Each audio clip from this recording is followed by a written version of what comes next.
Excellent. So Rece, your thoughts on the campus and the setup here?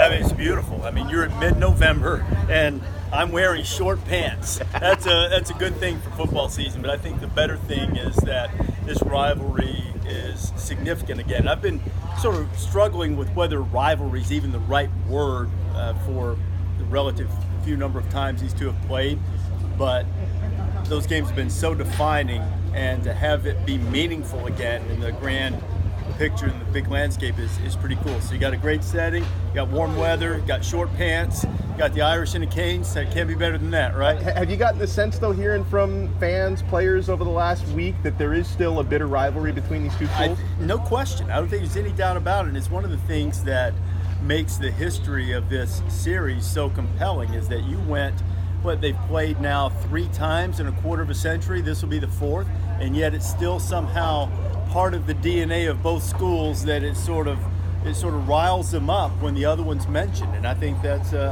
really good for the sport. And yeah, I think it's unique among some, because you've seen other rivalries when they stop playing that the animosity sort of dissipates a little bit, and that is not the case in this one. What do you think the scene's going to be like Saturday morning with all the students here, first time on campus game day? I hope it's going to be great. It's almost, I'd like to put a challenge out to them to come out, because we found that coming on campus is better than being at the stadium in most cases, unless it's leading up to kickoff or something like that.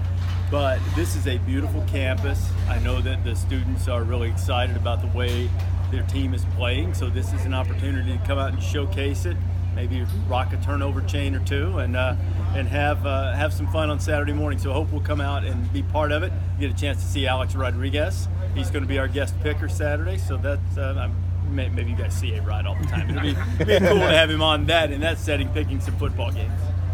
A little bit about on these two programs in the journey. Notre Dame 4-8 last year, a lot of changes made. Miami really put a lot of people on notice even last week with the victory over Virginia Tech. Just the journey for both teams getting here.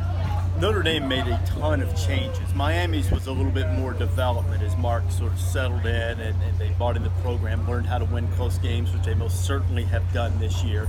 Notre Dame's was self-examination and doing something about it. A lot of coaches will say at the end of an unsuccessful season, we're going to make changes, and then before long they sort of revert back to what's always been comfortable. Brian overhauled his staff. He overhauled himself in relative to how he interacts with the players. I think that he was honest with himself, and he listened without bias when his players told him what they wanted. They wanted to be coached by him. And I think you're seeing the results of him being willing to change. And that takes a great deal of strength. It also takes a great deal of confidence to be able to do that. What's your opinion of this turnover chain thing that's showing up? How expensive do you think that thing is? How much is it? It's like 5.5 pounds, something like 36 inches. More money than I have. I think